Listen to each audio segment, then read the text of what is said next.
स्वागत है आपका गृह मंत्री और कोऑपरेटिव्स के मंत्री अमित शाह जी। आज global business summit, ET now global business summit, जो टाइम्स ग्रुप का एनुअल समिट रहता है, जहां हम समीक्षा करते हैं कि देश अब तक कहां पहुंचा और यहां से कहां जाएगा। So ladies and gentlemen, presenting to you Home Minister of India, can we have a big round of applause?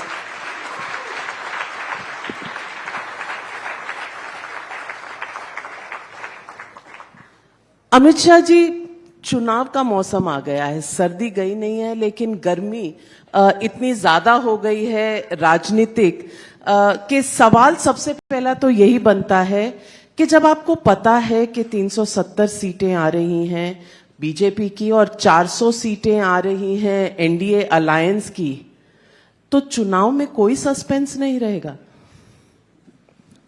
नहीं, देखिए, जहां तक चुनाव के नतीजों का सवाल है, मैं मानता हूं कोई ज्यादा सस्पेंस नहीं बचा है।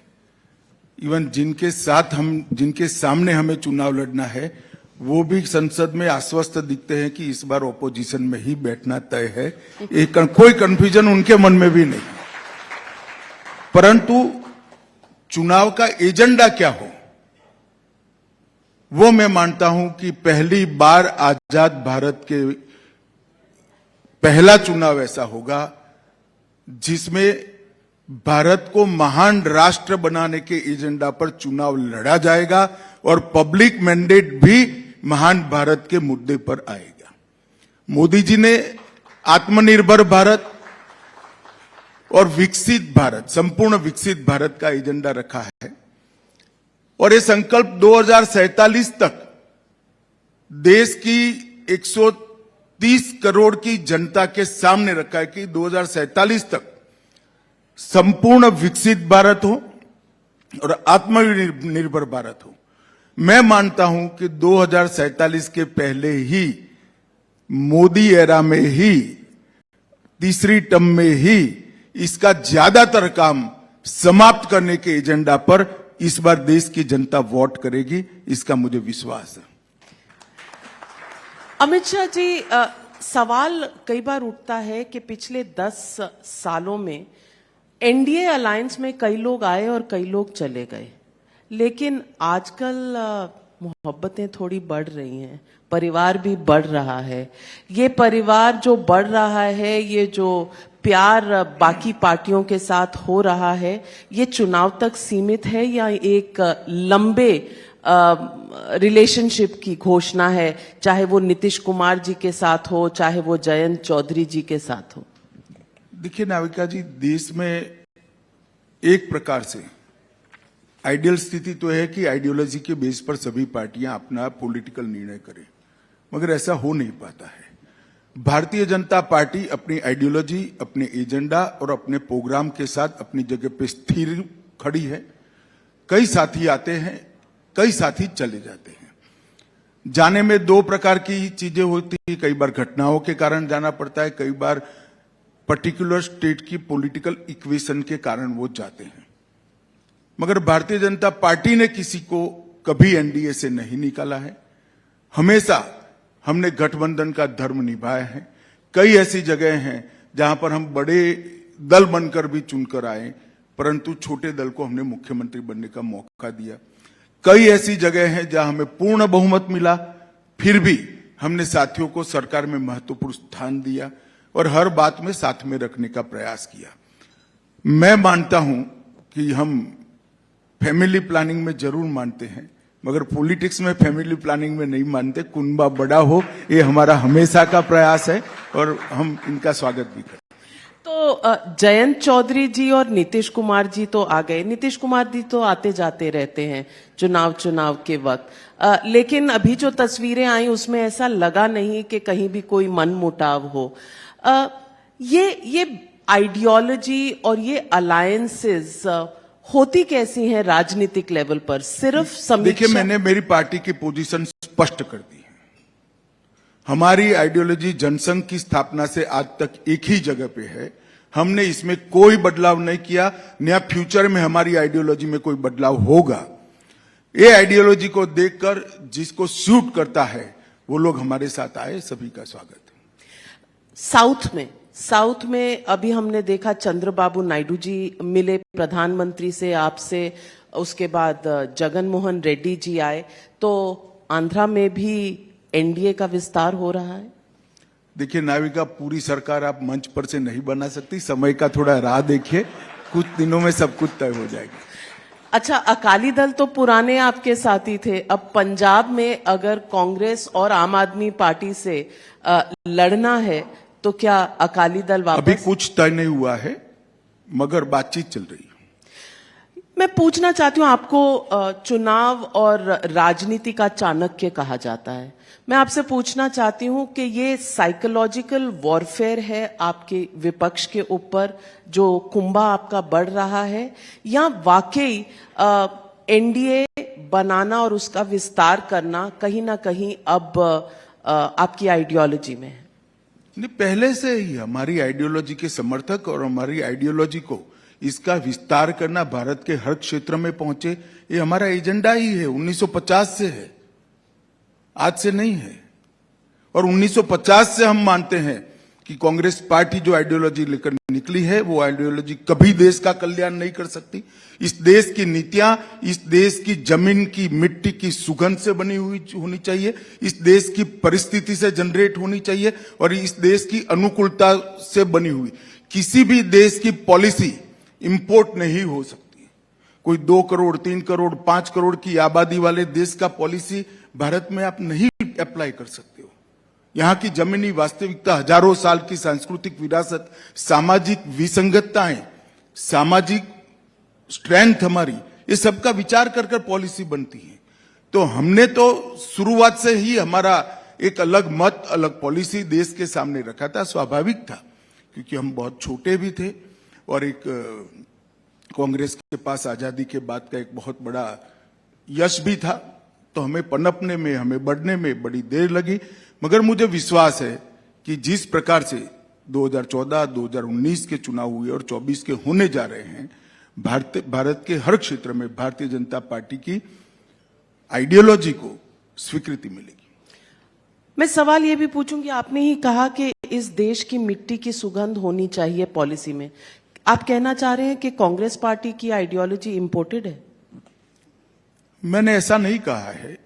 ज्यादा मेहनत करे बगैर, ज्यादा विचार विमर्श करे बगैर, उस वक्त दुनिया में जो प्रचलित था, चलन में था, इसको स्वीकार कर लिया।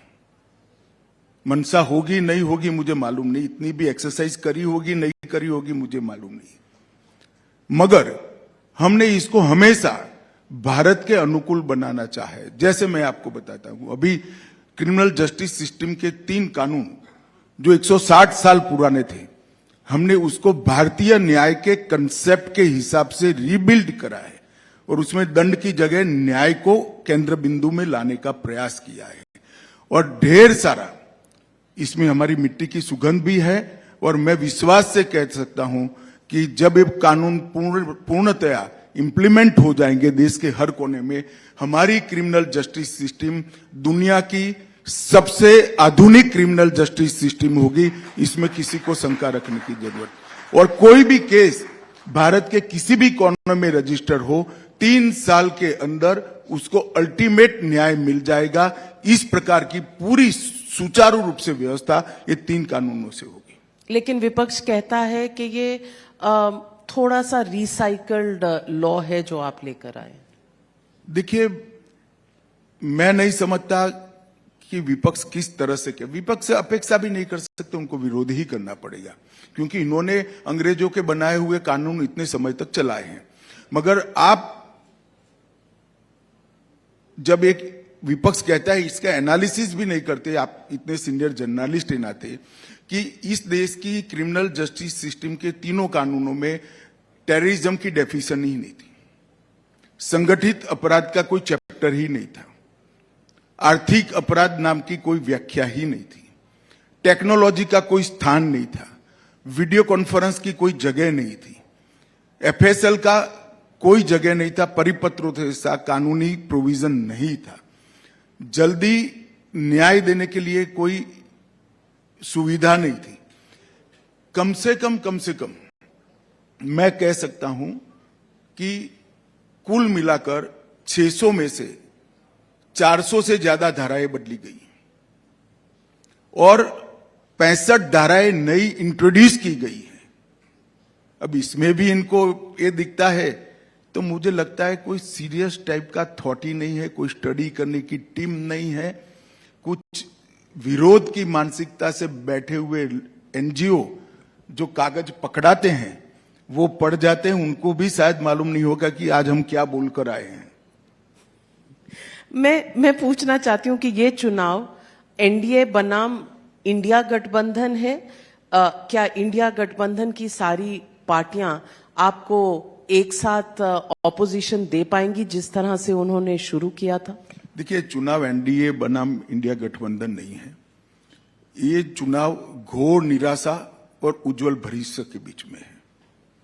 ये चुनाव भ्रष्टाचार से युक्त शासन और जीरो टॉलरेंस अगेंस्ट करप्शन से, ये चुनाव टेररिज्म के साथ बातचीत करने वालों के बीच में, टेररिज्म के साथ बातचीत करने की पॉलिसी वालों के और टेररिज्म को खत्म करने की पॉलिसी वालों के बीच में। ये चुनाव देश की सुरक्षा को चौक चौबंद रखने के दलों के बीच में और फॉरेन पॉलिसी की आड़ में देश की सुरक्षा के साथ कोताही बरतने वालों के बीच में है। ये चुनाव 80 करोड़ गरीबों के जीवन में पूरी सुविधा एक 10 साल के अंदर देकर उनको भारत के विकास के साथ जोड़ने वाले लोगों के बीच में और गरीबी हटाओ के नारा के नाम पर वोट लेने वालों के बीच में है। ये चुनाव बिल्कुल आइडियोलॉजी के साथ जुड़ा हुआ है। ये चुनाव भारत के भविष्य के साथ जुड़ा हुआ है और ये चुनाव भारत के आने वाले दिनों के एजेंडा के साथ। और विपक्ष कितना भी कंफ्यूजन फैलाने का प्रयास करे, देश की जनता ने अपना एजेंडा तय कर दिया है। नरेंद्र मोदी के नेतृत्व में आने वाले दिनों में 2037 में पूर्ण विकसित भारत, आत्मनिर्भर भारत का सृजन करना है, जिस भारत की नींव हमारे कल्चर, हमारी परंपराएं और हमारी भाषाओं के साथ होगी। अमित शाह जी, 2 सवाल उठते हैं राजनीति से प्रेरित। एक, व्हाइट पेपर जो यूपीए के 10 साल के कार्यकाल में लाया गया है, और मैं पूछना चाहती हूं क्या ये राजनीति से प्रेरित है कि चुनाव से पहले शायद विपक्ष की गलतियां गिनानी जरूरी है? देखिए नाविका जी, अगर ये व्हाइट पेपर हम 2014 में लाए होते तो आप जरूर ये आरोप हम पर कर सकती थी, क्योंकि 2014 में अब बताने में कोई दिक्कत नहीं है क्योंकि देश वो संकट से बाहर आ गया है। 2014 में देश गहरे संकट में था, आर्थिक संकट में था, पूरी व्यवस्था ध्वस्त हो चुकी थी, बैंकों की बैलेंस शीट एनपीए के कारण बनने की स्थिति में नहीं थी, इसको छिपाना पड़ता था, राजस्व का घाटा भी छिपाना पड़ता था, मेकअप करना पड़ता था बजट के अंदर चिदंबरम साहब को। इस प्रकार की व्यवस्थाएं थी। निर्यात लगभग ऊंधे ग्राफ से ही औंधे मुंह गिर रहा था। हर प्रकार से देश में इन्वेस्टमेंट नहीं आता। सब लोग मानते थे कि भारत की स्टोरी अब समाप्त हो चुकी। उस वक्त अगर हम पॉलिटिक्स करना चाहते थे, इन्होंने क्या किया ये बताना इसका आइडियल टाइम था, मगर उस वक्त बताते तो क्या होता, पूरे विश्व में भारत के अर्थतंत्र के लिए एक अलग इमेज बनती, भारत की जनता में निराशा और व्याप्त होती। हमने उस वक्त नहीं बताया। 10 साल कड़ी मेहनत की, पॉलिसी ड्रिवन स्टेट बनाने का काम किया, पॉलिसी पैरालिसिस स्टेट में से पॉलिसी ड्रिवन स्टेट बनाए, सैकड़ों पॉलिसियों को, एजुकेशन से लेकर डिफेंस से लेकर इंटरनल सिक्योरिटी से लेकर इंडस्ट्री तक और इन्वेस्टमेंट तक, हर क्षेत्र में पॉलिसी बनाई गई। कई नए क्षेत्र हमारे यहां उजागर हुए और भारत की इकोनॉमी 11वें नंबर से, दुनिया के 11वें नंबर का अर्थतंत्र मनमोहन सिंह जी छोड़कर गए थे, मोदी जी ने उसको 5वें नंबर पर बनाया। और मैं आपको विश्वास दिलाता हूं कि हम दुनिया की 3रे नंबर की अर्थव्यवस्था अगले 5 साल में बनने जा रहे हैं। और इस वक्त हमने ये लेकर आए हैं।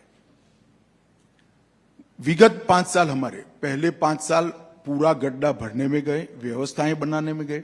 विगत 5 साल आप पूरी दुनिया जानती है कि दुनिया के लिए अर्थतंत्र की दृष्टि से सबसे कठिन 5 साल थे, क्योंकि इतना बड़ा महामारी विश्व ने कभी न देखा हो ऐसा महामारी पूरी दुनिया ने फेस किया। पूरी दुनिया की सप्लाई चेन बिखरी हुई थी, पूरी दुनिया मंदी की चपेट में थी।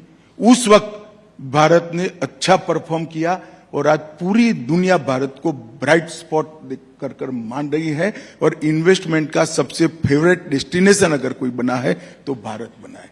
उस वक्त हमने ये व्हाइट पेपर लाया है। ये व्हाइट पेपर लाना इसलिए जरूरी है, ये राजनीति नहीं है।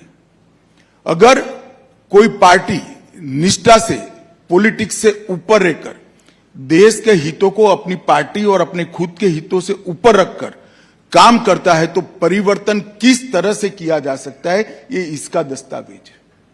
और इससे देश की जनता का एक सामूहिक आत्मविश्वास जनरेट होता है कि हम बड़े बन सकते हैं, हम बड़े बनने के कगार पर हैं और हमें बड़ा बनना है। ये आत्मविश्वास जनरेट करने के लिए व्हाइट पेपर है, मगर जिनका चश्मा ही विरोध का है उसको सब पीला दिखाई पड़ेगा। इसमें मुझे कोई कमेंट नहीं। कांग्रेस के पेट में क्या दुख रहा है? ये दुख रहा है कि व्हाइट पेपर से उनके घोटाले उजागर हुए हैं और व्हाइट पेपर से स्पष्ट हो गया है कि कांग्रेस और भ्रष्टाचार दोनों एक दूसरे के पर्याय हैं। और मैं सोनिया लेड कांग्रेस की बात नहीं करता। सबसे पहला जीप घोटाले से देश में घोटाले की शुरुआत हुई 1948 में हुई, फिर खजाना घोटाला 51 में हुआ, उसके बाद साइकिल आयात घोटाला भी 51 में हुआ, इसके बाद Bofors, Nagarwala, Maruti, HWL, Adarsh society, Bhopal gas, Louis Berger, Telgi, तेल माफिया, ढेर सारे घोटालों की सीरीज है। सिर्फ यूपीए 1 और यूपीए 2 में 12 लाख करोड़ के घपले घोटाले कर जनता के अंदर एक भयंकर निराशा का माहौल बनाया था। आज 10 साल में हमारे विरोधी भी हम पर 1 पैसे के घोटाले का आरोप नहीं कर सकते, इस प्रकार का शासन है। और ये व्हाइट पेपर आने वाले दिनों में विशेषकर युवा में एक आत्मविश्वास का सर्जन करेगा कि भारत की स्टोरी आने वाले दिनों में दुनिया में सबसे प्राइम स्टोरी बनने वाली। लेकिन विपक्ष का आप पर आरोप है कि आपके पास एक वॉशिंग मशीन है। जिन्होंने करप्शन कांग्रेस में रहकर की थी, वो जब आपके यहां आ जाते हैं तो वो बिल्कुल पाक साफ हो जाते हैं। इस आरोप का आप क्या जवाब देंगे? देखिए नाविका जी, विपक्ष का यह आरोप तभी सच्चा माना जाता कि हमने एक भी केस विड्रॉ किया है। तो हमने किसी का केस विड्रॉ नहीं किया है। पहले एक बात मैं स्पष्ट कर देना चाहता हूं। दूसरा, इनको मालूम नहीं है कि इनके समय के जितने भी घोटाले थे, कॉल ब्लॉक का हो, कॉमनवेल्थ का हो, 2G का हो, शारदा चिट फंड हो, INX मीडिया हो, अंतरिक्ष देवास हो, लैंड फॉर जॉब हो, पंचकुला और गुड़गांव का घोटाला हो, जम्मू कश्मीर क्रिकेट एसोसिएशन का घोटाला हो, एम्ब्रायर डील का घोटाला हो, सबमरीन का घोटाला हो, ये सारे घोटाले एज अ विपक्ष हमने संसद में उठाए थे, कोर्ट में गए थे और कोर्ट ने जांच ऑर्डर की थी। इस देश की अदालतें बंद हो गई है क्या? कांग्रेस पार्टी एक भी कॉन्क्रीट बात नहीं करती है, और अगर ऐसी कॉन्क्रीट बात है तो अदालत के दरवाजे आपके लिए खुले हैं। आपको जाना चाहिए, विपक्ष ने संसद में उठाना चाहिए। वो तो हर संसद सत्र में एक ही बहाना ढूंढते हैं कि जल्दी से कोई बहाना मिल जाए और वॉकआउट कर जाए और गांधी जी के पुतले के सामने बैठकर फोटो खिंचा ले। अब विपक्ष की भूमिका कहां निभाते हो गई? विपक्ष की भूमिका है सरकार की जनता के सामने लाने जैसी बातों का विरोध कर जनता के सामने लानी चाहिए, और जो अच्छी पॉलिसी है उसका समर्थन भी करना चाहिए। दो में से एक भी कांग्रेस नहीं कर पा रही। विपक्ष ने एक और बहुत बड़ा मुद्दा उठाया है कास्ट सेंसस का, और उसको लेकर प्रधानमंत्री पर एक व्यक्तिगत आरोप भी लगाया है कि ये कहा है कि ओबीसी स्टेटस प्रधानमंत्री का जन्म से था ही नहीं। ये राहुल गांधी ने स्टेटमेंट दिया है कुछ 2 दिन पहले। देखिए, राहुल गांधी जी की एक पॉलिसी है, झूठ बोलो, सार्वजनिक रूप से बोलो और बार बार बोलो। ये उनका एक पॉलिसी है। जहां तक मोदी जी की जाति का सवाल है, ये बड़ी दुर्भाग्यपूर्ण बात है कि नरेंद्र मोदी जैसे महान नेता की जाति पर कोई चर्चा कर रहा है। उनको जाति क्या है, ब्लॉक क्या है वो ही मालूम नहीं। मोदी जी ने कहा कि मैं ओबीसी हूं। ओबीसी ब्लॉक होता है, जाति नहीं होता है। राहुल जी को शायद इनके टीचरों ने समझाया नहीं है। और जहां तक जाति का सवाल निकाला है, तो मैं आज देश के सामने स्पष्टता करना चाहता हूं। बड़े भारी मन से मैं स्पष्टता कर रहा हूं कि देश के प्रधानमंत्री, इतने यशस्वी प्रधानमंत्री, दुनिया जिसको लीडर मानती है, वो लीडर की जाति के लिए सवाल उठाए जा रहे हैं। मगर डेमोक्रेसी है, हमें जवाब देना चाहिए। मोदी जी की जाति गुजरात में 1994 की 25 जुलाई को ओबीसी में लिस्ट की गई। मैं फिर से डेट कहना चाहता हूं, 25 जुलाई 1994। और उस वक्त गुजरात के मुख्यमंत्री थे श्री छबिलदास मेहता और पार्टी इन पावर थी कांग्रेस पार्टी।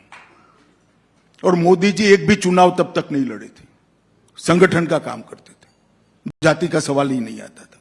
और दूसरा, उसको ऑल इंडिया लिस्ट में, पहले तो स्टेट का अधिकार है, तो स्टेट ने 94 में कांग्रेस के शासन, 94 में ही कांग्रेस ने दरखास्त भारत सरकार को भेजी, जिसको भारत सरकार ने 2000 में लिस्ट कर दिया। मोदी जी तब भी कुछ नहीं थे, न एमपी थे, न एमएलए थे, न सरपंच थे।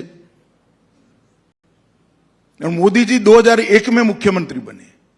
इन लोगों को तथ्यों को तोड़ मरोड़ कर पेश कर विवाद खड़ा करना, यही इनका धर्म है। मगर जब इन्होंने इतना विवाद किया है, मैं पूछना चाहता हूं, कांग्रेस पार्टी ने ओबीसी के लिए क्या किया? काका कालेलकर कमीशन की रिपोर्ट कितने सालों तक पड़ी रही, कुछ नहीं किया। इसके बाद में मंडल कमीशन की रिपोर्ट कितने सालों तक पड़ी रही, कुछ नहीं किया। जब तक कांग्रेस नहीं गई, ये नहीं आई। इसके बाद ओबीसी को संवैधानिक मान्यता देने का काम नरेंद्र मोदी जी ने किया। ओबीसी कमीशन बनाने का काम नरेंद्र मोदी जी ने किया। सेंट्रल्स के जितने भी एग्जामिनेशन है, इस सब में ओबीसी का रिजर्वेशन करने का काम नरेंद्र मोदी जी ने किया। कांग्रेस हमेशा ओबीसी विरोधी पार्टी रही और उनको लगता है ऐसे झूठ बोलकर हम ओबीसी की सिंपैथी प्राप्त कर लेंगे। और मोदी जी ने ठीक ही कहा है कि ये कुछ सेक्रेटरीज गिनते जो उनके समय में भर्ती हुए हैं। उनको मालूम नहीं है कि भारत सरकार का जो सेक्रेटरी होता है वो किस साल में भर्ती होता है, वो उनके समय में हुए। खैर वो छोड़ दो, मगर देश का प्रधानमंत्री ओबीसी है वो नहीं दिखाई पड़ता है, और सेक्रेटरी कितने हैं पूछते हैं। मुझे मालूम नहीं पड़ता है इनको क्या हो गया है। और जो कोई कागज पकड़ा रहे उस देश की, उसको देखने की, एनालिसिस की बीच में व्यवस्था करे। सीधा पढ़ देते हैं, ऐसा नहीं करना चाहिए। कई लोग पकड़ा देते हैं। भारत जोड़ो यात्रा का दूसरा दौर चल रहा है। पहले दौर में तेलंगाना, कर्नाटका की विक्ट्री भी उन्हें मिली। अब दूसरा दौर जो भारत जोड़ो न्याय यात्रा है, इस पर आपकी टिप्पणी? क्या नाविका आप राहुल की तरह बात कर रही हो? भारत जोड़ो यात्रा के बाद कर्नाटक का चुनाव हुआ, तेलंगाना का हुआ, इसके साथ साथ मध्य प्रदेश, राजस्थान, छत्तीसगढ़ का भी हुआ। सब हम जीत गए। और भारत जोड़ो की बात करने वाले उत्तर भारत और दक्षिण भारत, दो देश के टुकड़े करने की बात कर रहे हैं, उसको कांग्रेस पार्टी कॉन्ट्राडिक्ट भी नहीं कर रही है। और कोई छोटा नेता नहीं, उनके मुख्यमंत्री, उप मुख्यमंत्री का भाई है, उनका सांसद है, जवाब नहीं देते संसद। खड़े होकर लीडर ऑपोजिशन स्पष्टता नहीं करते कि यह हमारी पार्टी का बयान नहीं। मैं आज इस मंच से कहना चाहता हूं, राहुल गांधी को भारत जोड़ो यात्रा निकालने का कोई अधिकार नहीं है। उनकी पार्टी एक बार देश को तोड़ चुकी है आजादी के वक्त, और दूसरी बार देश को तोड़ने की बात करती है। कांग्रेस पार्टी इससे दूरी भी नहीं बनाती। उनको भारत जोड़ो यात्रा करने का कोई अधिकार नहीं। अमित शाह जी, अभी हाल ही में भारत रत्न दिए गए, कल दिए गए 3, पीवी नरसिम्हा राव, चौधरी चरण सिंह जी और एमएस स्वामीनाथन को, उससे पहले कर्पूरी ठाकुर को। कांग्रेस और विपक्ष का कहना है कि इसमें भी राजनीति छुपी हुई है। नहीं, राजनीति क्या है? राजनीति उनके हिसाब से है कि पीवी नरसिम्हा राव, आप साउथ की तरफ देख रहे हैं, राजनीति अपनी आगे साउथ में बढ़ाना चाहते हैं।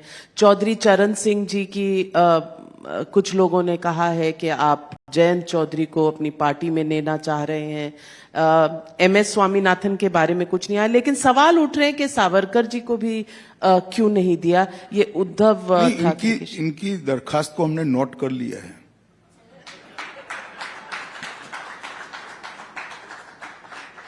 देखिए, तीनों जो देश के महापुरुष है, चाहे चौधरी चरण सिंह जी हो, चाहे नरसिम्हा राव जी हो, चाहे स्वामीनाथन जी हो, तीनों ने अपने अपने समय में देश के विकास के लिए बहुत बड़ा कंट्रीब्यूशन किया है। चौधरी साहब वो व्यक्ति है, आज देश के किसानों की भूमि किसान के नाम पर है। इसका संपूर्ण यश अगर किसी को जाता है तो चौधरी चरण सिंह को जाता है, क्योंकि जब जवाहरलाल नेहरू प्रधानमंत्री थे तब वो सामूहिक खेती की बात लेकर आए थे कम्युनिस्ट पैटर्न पर। चौधरी चरण सिंह जी एकमात्र कांग्रेस के नेता थे। इस मुद्दे पर कांग्रेस छोड़े, जवाहरलाल नेहरू के सामने खड़े होकर इसका विरोध किया कि किसान की भूमि किसान के नाम पर रहेगी, यहां कम्युनिस्ट थ्योरी नहीं चलेगी, किसान भूमि पर किसान का अधिकार है। ये चौधरी साहब का काम था। दूसरा, नरसिम्हा राव जी सालों तक कांग्रेस को इंस्टीट्यूशन बनाए रखने के लिए उन्होंने बहुत बड़ा काम किया। कई भाषाओं को जानने वाले विद्वान थे। दक्षिण के इतने दिग्गज नेता होने के बावजूद भी नॉर्थ ईस्ट से लेकर पश्चिम और पूरब तक की सभी भारत के हिस्सों को सांस्कृतिक, भाषाकीय और हिस्टोरिकल जानकारी रखने वाला एक विद्वान व्यक्ति था, जिसने इस देश में बड़ा काम किया। और स्वामीनाथन जी ग्रीन रेवोल्यूशन के लिए इनके कंट्रीब्यूशन को भारत कभी भूला नहीं सकता। आज हम अन्न के क्षेत्र में आत्मनिर्भर है, इसमें स्वामीनाथन जी का बहुत बड़ा योगदान है। कांग्रेस के समय में जितने भी भारत रत्न दे दिए हैं, ये या तो उनके लिए मजबूरी थी या तो अपने परिवार के थे, बाकी कोई नहीं था। मैं एक एक का एनालिसिस कर सकता हूं, मगर मैं किसी का नेगेटिव बात करने यहां नहीं आया हूं। ये तीनों में कोई हमारे लिए मजबूरी नहीं है, इनके कंट्रीब्यूशन को देखकर कहा है। कांग्रेस पार्टी के नेताओं को मेरा इतना ही कहना है कि तीनों को भारत रत्न देने के लिए अगर इनका नकारात्मक अभिप्राय है तो जरूर उन्होंने रखना चाहिए। तो यानी कि आप चैलेंज कर रहे हैं ऑपोजिशन के लोगों? मैं चैलेंज नहीं करता, सोचना कैसे चाहिए बताता हूं। तो सोचना कैसे चाहिए, इसीलिए आज एक मोशन मूव किया गया है पार्लियामेंट में भी राम मंदिर को लेके, क्योंकि ये भी आप विपक्ष को एक्सपोज करना चाहते हैं। नहीं, एक्सपोज करने का सवाल नहीं है। नाविका जी, विगत लगभग 550-550 साल से दुनिया भर के कई लोग और पूरा देश मानता था कि राम का मंदिर वहीं बनना चाहिए जहां राम का जन्म हुआ था। ढेर सारा आंदोलन हुआ, ढेर सारी कानूनी लड़ाई लड़ी गई और कई सालों तक ये मसले को दबाया गया। कभी अपीसमेंट के कारण दबाया गया, कभी लॉ एंड ऑर्डर के भय से दबाया गया। और मैं आज देश की जनता को कहना चाहता हूं कि ढेर सारे लोग जब ये जजमेंट आने वाला था आशंका करते थे कि देश में दंगे हो जाएंगे, हजारों लोग मारे जाएंगे, देश का सामाजिक सद्भाव बिखर जाएगा। जजमेंट आया, न किसी ने विजय जुलूस निकाला, न किसी ने फटाके चलाए, हार जीत का सवाल आया ही नहीं और गौरव के साथ आज राम मंदिर बन गया। मोदी जी ने कठोर तपस्या 11 दिन तक कर पूरे भारत में जहां जहां राम थे वो सब जगह पे जाकर एक भक्ति का एक प्रकार का नया प्रकार से आंदोलन खड़ा किया और आध्यात्मिक चेतना, देश की सामूहिक आध्यात्मिक चेतना को जागरूक करने का नरेंद्र भाई ने प्रयास किया। मैंने मेरे जीवन में मेरा 60वां साल चल रहा है, मेरे जीवन में भक्ति आंदोलन बहुत हुए इस देश में, अनेक लोगों ने चलाए, सफल चलाए, सालों तक असर छोड़ने वाले भक्ति आंदोलन चले, देश के हर हिस्से में चले। परंतु मेरे जीवन में किसी राजनेता के 11 दिन के कठोर यम नियम और तपस्या के कारण इतना बड़ा आध्यात्मिक चेतना का जागृति मैंने मेरे जीवन में नहीं देखा है। और आज पूरा देश एक गहरी संतुष्टि के साथ, कोई विजय का भाव नहीं है, सबके मन में भक्ति है, सब में मन में आध्यात्मिक चेतना है और एक गौरव के साथ राम मंदिर को देख रहा है, इसकी अनुभूति की कर रही है। और जो देश की संसद है, आप लोगों की राजनीति का अखाड़ा हो सकती है, हम लोगों के लिए जो जनता के प्रतिनिधि है, जनता की भावनाओं को वाचा देते हैं, जनता की भावनाओं को वाचा देने का, उसको वहां पर मुखर कर बोलने का स्थान देश की संसद है। जब पूरा देश इस पर गौरव महसूस कर रहा है, संसद क्यों न करे। और मैं तो चाहूंगा कांग्रेस ने भी गौरव करना चाहिए आज, अगर उनमें हिम्मत है तो। ये पूरे देश के लिए गौरव का पल है। संसद वो गौरव के पल में सहभागी हो, बहुत स्वाभाविक बात है, डेमोक्रेसी ही है। आपने गौरव की बात कही, राम मंदिर के संदर्भ में तो लोग ये भी पूछेंगे कि फिर कृष्ण जन्मभूमि, मथुरा, काशी, ज्ञानवापी, इन पर आपका क्या स्टैंड है? और प्लेसेस ऑफ वर्शिप एक्ट पर आप कोई पोजीशन? पहले एक बात ये समझ लीजिए, देश संविधान से चलने वाला देश है। ये दोनों मसले देश की अदालतों ने सीज किए हुए हैं, देश की अदालत उस पर विचार कर रही है। उस वक्त मैं नहीं मानता कि किसी भी सरकार के हिस्से ने ऐसा कुछ बोलना चाहिए। अदालतें तय करेगी, जो करेगी करेगी, समय। लेकिन प्लेसेस ऑफ वर्शिप एक्ट 1991 वो अपनी जगह पे अभी है ही। अदालत को निर्णय सुनाना है, दोनों स्थानों के डिस्प्यूट, दोनों पक्ष जो गए इस पर, और उस वक्त मेरा कुछ भी टिप्पणी करना उचित नहीं होगा। अमित शाह जी, आपसे पूछना चाहूंगी कि आपने बहुत से काम किए हैं गृह मंत्रालय में पिछले 5 साल के अपने एक टर्म में। 28 बिल लेकर आए हैं। नक्सलिज्म के लिए आपने अपने आप को टारगेट दिया है कि 3 साल में ये हट जाएगा। आपने बॉर्डर्स को लेकर भी डिसीजंस लिए हैं। मैं पूछना चाहती हूं, इन सब के पीछे पॉलिसी क्या है एज होम मिनिस्टर? देखिए, नरेंद्र मोदी सरकार की पॉलिसी बहुत स्पष्ट है। सबके साथ संवाद करना, और संवाद के बाद भी अगर कोई हथियार लेकर देश में अशांति करता है तो उसके साथ कठोर से कठोर कार्यवाही करना, ये हमारा बहुत स्पष्ट और जरा भी कंफ्यूजन बगैर का पॉलिसी है। हमारे ही समय में 19 से 24 के बीच में नॉर्थ ईस्ट में 20 से ज्यादा शांति समझौते हुए, 9000 से ज्यादा उग्रवादियों ने हथियार डाले, सरेंडर किया है, वो लोग मेन स्ट्रीम में आए हैं। कितने सीमा के विवाद हमने सुलझा दिए। 3 बड़े हॉटस्पॉट हुआ करते थे देश में 10 साल के पहले, कश्मीर, वामपंथी उग्रवाद वाला क्षेत्र और नॉर्थ ईस्ट। तीनों क्षेत्र में कुल मिलाकर मैं बात करता हूं 70% हिंसा कम हो चुकी है। और जहां तक नक्सलिज्म का सवाल है, सिमटकर एक 4 जिलों में नक्सलिज्म बचा है। मुझे पूरा भरोसा है कि 3 साल की आउटर लिमिट में हम देश को नक्सलिज्म से मुक्त कर देंगे। कश्मीर आज विकास के रास्ते पर। धारा 370 हटने के बाद जो लोग कहते थे खून की नदियां बह जाएगी, एक गोली नहीं चलानी पड़ी। और टेररिज्म 80% आंकड़े इसके नीचे आए हैं। वहां इन्वेस्टमेंट आ रहा है और 2 करोड़ लोग कश्मीर की विजिट कर रहे हैं एज अ टूरिस्ट। 2 करोड़ लोग। 30 साल के बाद वहां पर सिनेमा हॉल खुले हैं। 30 साल के बाद मुहर्रम का जुलूस निकला है। और एक जमाने में मुरली मनोहर जोशी और नरेंद्र मोदी को तिरंगा फहराने से लाल चौक पे रोका गया था, सेना की सुरक्षा में जाना पड़ता था। आज वहां जन्माष्टमी का भी उत्सव हो रहा है, 26 जनवरी भी मन रही है, 15 अगस्त भी मन रही है, और सब प्रकार के उत्सव वहां। तो ये माहौल बदला है। कश्मीर के अंदर भी माहौल बदला है, वामपंथी उग्रवादी क्षेत्र में भी बदला है, और नॉर्थ ईस्ट में भी बदला है। पूरा नॉर्थ ईस्ट विकास के रास्ते पर चल पड़े। सारे विवाद धीरे धीरे धीरे कर समाप्त हो रहे हैं।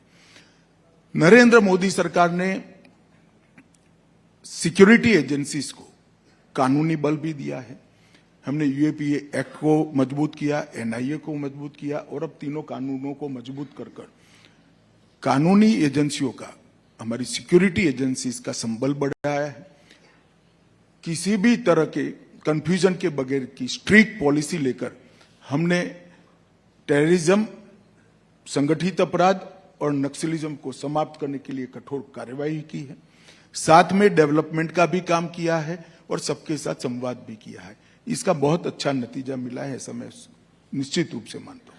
अमित शाह जी, बहुत बड़े बड़े फैसले लिए हैं जो आपके मैनिफेस्टो में हुआ करते थे, चाहे वो जीएसटी हो, चाहे वो आर्टिकल 370 का एब्रोगेशन हो, राम मंदिर की बात हो, लेकिन यूसीसी अभी सिर्फ उत्तराखंड में पारित हुआ है। वन नेशन वन इलेक्शन शायद आपके एजेंडे पे अभी बाकी है। सीएए के रूल्स की नोटिफिकेशन बाकी है। इन मुद्दों पर आप आगे का क्या रास्ता देखते हैं? ये देखिए, यूसीसी भारतीय जनता पार्टी का तो एजेंडा जनसंघ से रहा, इसमें कोई दो राय नहीं, मगर यूसीसी ये संविधान का एजेंडा है। आर्टिकल 44 में संविधान निर्माताओं ने देश के विधानमंडल और संसद को कहा है कि जब भी अनुकूल समय आए इस देश में यूनिफॉर्म सिविल कोड होना चाहिए। इस पर जवाहरलाल नेहरू के स्वयं के दस्तखत है, कांग्रेस भूल गई है। उस वक्त तो हम थे ही नहीं, बने जन्म ही नहीं हुआ था हमारा पॉलिटिकल जन्म। उस पर मौलाना आजाद, सरदार पटेल, जवाहरलाल नेहरू, राजेंद्र प्रसाद जी, ये सबके दस्तखत है। मगर यूसीसी को आपने एपिसमेंट के कारण भुला दिया। यूसीसी को भारतीय जनता पार्टी ने रिलीजियसली पकड़ कर रखा और उत्तराखंड में इसलिए आया है कि यूसीसी बहुत बड़ा सामाजिक बदलाव का मुद्दा है। यूसीसी का उत्तराखंड का जो कानून आया है, इस पर सोशल बहस भी होनी चाहिए, रिलीजियस ग्रुप की भी बहस होनी चाहिए और लीगल स्क्रूटिनी भी होगी ही होगी। ये सब मिलकर चर्चा के बाद जो मंथन आएगा वो सभी राज्यों की विधानसभाएं एडॉप्ट करेगी, मुझे विश्वास है। और पंथ निरपेक्ष देश, वो पंथ निरपेक्ष देश में धर्म के आधार पर कानून हो ही नहीं सकता। ये बात को पूरी दुनिया ने स्वीकारा है और हमारा भी ये मूल विचार है। One nation one election, one nation one election. One nation one election में मोदी जी ने श्री रामनाथ कोविंद जी की अध्यक्षता में एक कमेटी बनाई है। वो इस देश के सारे भूतपूर्व इलेक्शन कमिश्नर, देश के कई सारे रिटायर्ड जस्टिस से भी बात कर रही है, इलेक्शन कमीशन से भी बात कर रही है, लॉ कमीशन से बात कर रही है, सभी पॉलिटिकल पार्टियों से बात कर रही है। मुझे लगता है कि बड़ा मार्च के शुरुआत में one nation one election committee का रिपोर्ट आ जाना चाहिए। ये रिपोर्ट आने के बाद तुरंत ही चुनाव शुरू होगा, तो देश की जनता को बाद में तय करना है कि वन नेशन वन इलेक्शन चाहिए या नहीं चाहिए। मोदी जी ने तो स्पष्ट किया है कि इस देश के विकास को सुचारू रूप से चलाने के लिए और जनता की भावना की निर्भीक अभिव्यक्ति के लिए देश में सभी चुनाव एक साथ होने चाहिए, एक ही समय होने चाहिए और निर्णय देश में एक साथ। सीए नोटिफिकेशन, सीए देश का कानून है, इसका नोटिफिकेशन निश्चित रूप से हो जाएगा और चुनाव से पहले के बाद पहले ही होगा। चुनाव के पहले ही सीए को अमल में आना है, इसमें किसी को कंफ्यूजन रखना नहीं है। यह भी कांग्रेस पार्टी के नेताओं का वादा है। जब देश का विभाजन किया और वहां पर ढेर सारे वहां की देश में अल्पसंख्यक जो थे, हिंदू, बौद्ध, जैन, क्रिश्चियन थे, उन पर प्रताड़ना होती थी, सारे लोग यहां भाग कर आना चाहते थे। उस वक्त कांग्रेस पार्टी का वादा था कि आप धीरे धीरे आइए, आप जब भी आओगे भारत में आपका स्वागत है, आपको नागरिकता दी जाएगी। फिर मुकर गए। और मैं आज स्पष्ट करना चाहता हूं, सीए किसी की भी नागरिकता लेने का कानून नहीं है, छीनने का कानून नहीं है। इस देश की माइनॉरिटी को और विशेषकर मुस्लिम भाइयों को भड़काया जा रहा है। देश में किसी की भी नागरिकता सीए छीन ही नहीं सकता, क्योंकि कानून में प्रोविजन ही नहीं है। सीए जो शरणार्थी आए हैं पाकिस्तान और बांग्लादेश से धार्मिक प्रताड़ना के कारण, उनको नागरिकता देने का कानून है और मैं मानता हूं इसमें किसी का विरोध नहीं होना चाहिए। मेरा आखिरी सवाल, बड़े बड़े एड्स निकले हैं बहुत से अखबारों में और वो विपक्ष का कहना है कि आप सेंटर में रहकर उनके साथ ज्यादती कर रहे हैं, उनको जो फाइनेंशियल सपोर्ट मिलना चाहिए था वो नहीं मिल रहा। माई टैक्स माई राइट के कई इश्तेहार छपे हैं। अब विपक्ष को अगर राज्य के दर्जे पर पैसा नहीं मिलेगा सेंटर से, तो क्या ये फेडरलिज्म के खिलाफ है? ऐसा है कि ये व्हाइट पेपर में ही निर्मला जी ने बताया है, कांग्रेस सरकार से हमने कितना ज्यादा पैसा हर राज्य को दिया है, विपक्ष नहीं, भाजपा विपक्ष सबको दिया है। और नरेंद्र मोदी जी ही थे जिन्होंने स्टेट के पैसे को बढ़ाने का काम किया था। 15वें वित्त आयोग में बढ़ाने का काम नरेंद्र मोदी जी ने किया। देश की जनता सब जानती है, मगर आप चुनावी वादे ऐसे करेंगे जिसमें पूरा खजाना लुटा देंगे और फिर तनख्वाह करने का पैसा नहीं मिलेगा, तो वो पैसा भारत सरकार नहीं दे सकती है।